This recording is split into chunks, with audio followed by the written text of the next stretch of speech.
Here is Sailor Studio 760, a green ink. Let's jump straight to the end with my opinion on this ink. A beautiful darker green.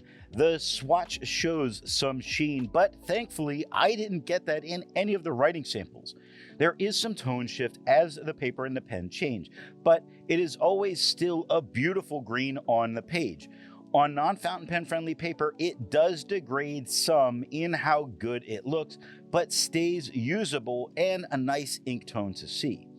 Now, I love green inks, and while this doesn't shade as much as I would prefer, I still really like using it and would be very happy to have a bottle and see how fast I could use it all up, because I don't see this taking a lot for me to say, yeah, I want to use that. The pen for today is a Pilot Custom 823 Smoke with a fine nib. Now that we know my opinion on this ink, let's see how I got there with the first writing sample done on Clairfontaine. Here we get to see how nice, dark, and beautiful this really is on those premium papers.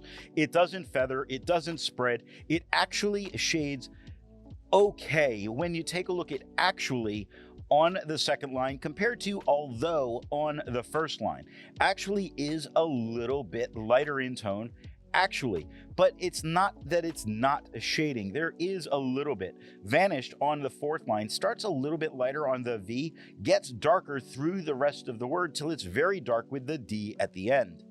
Looking at the back of the page, between the wiggling fingers, we get no bleeding, no ghosting, and we can easily continue our writing back here. Let's take a look at some other inks from the same manufacturer. Here is Sailor Mnemosyne Notebook. Here is Sailor Mnemosyne Notebook.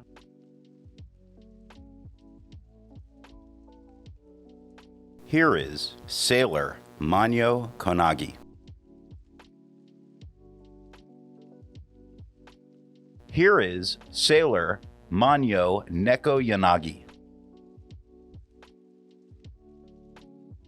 The next writing sample is done in a Portage reporter's notebook. We get a noticeably lighter tone than we had on the Clairfontaine, but a beautiful green on the page. Now, this doesn't feather and it doesn't spread. This is an incredibly uniform tone with absolutely no shading at all. I think the tone we're getting here, I could be happy if we had this all the time from this ink. It's absolutely beautiful. Looking at the back of the page, you see that we get no bleeding, no ghosting, and we can keep smiling while we're writing back here. There's a lot to learn by doing multiple chromatographies. The one on the left is immediately put into water for 10 to 15 seconds. The one on the right, marked with a D, is let dry for 10 minutes before putting into water. The next writing sample is done on a national brand Steno notebook. Here we get a lighter, brighter, crisper green than we had on the Clairfontaine, talking specifically as the tone. The tone of the paper really did affect this in a very positive way. So a slightly translucent ink, but giving just some of the best qualities. Now, it's not feathering, it's not spreading, it's not shading, it's just beautiful. Looking at the back of the page, we get no bleeding, no ghosting, no problems, while we continue writing here.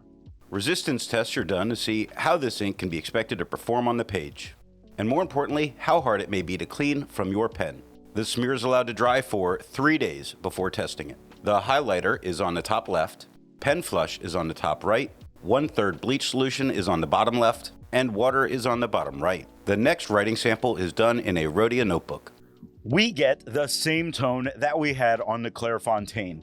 It doesn't feather, doesn't spread. It has very light shading that can happen when you take a look at goblins on the third line where the G is the lightest letter in the word. It becomes dark on the OBL, but the I and the N become even darker again. And it stands out against this quad rule in a very fantastic way. It really looks good, makes the quad rule in the background entirely disappear to my eye. Looking at the back of the page, we get to smile because there's no bleeding, no ghosting, no problems. We can write back here. With over 1,000 inks reviewed, let's take a look at some color comparables. Here is Sailor Studio 160.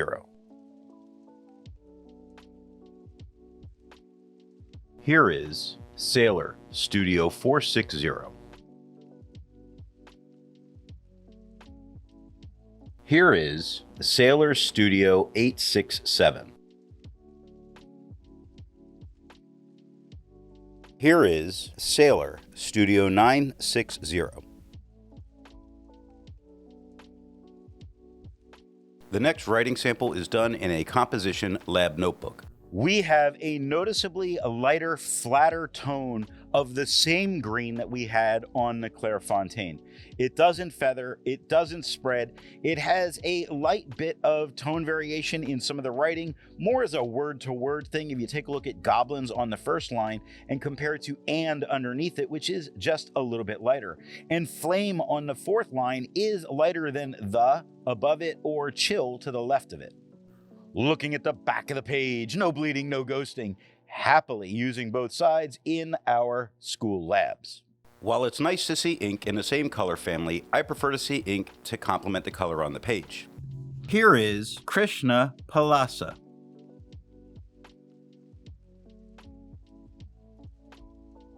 Here is Ackerman, their number 14.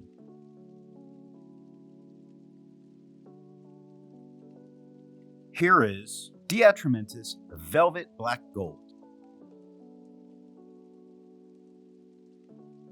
Here is Diamine Ruby Red.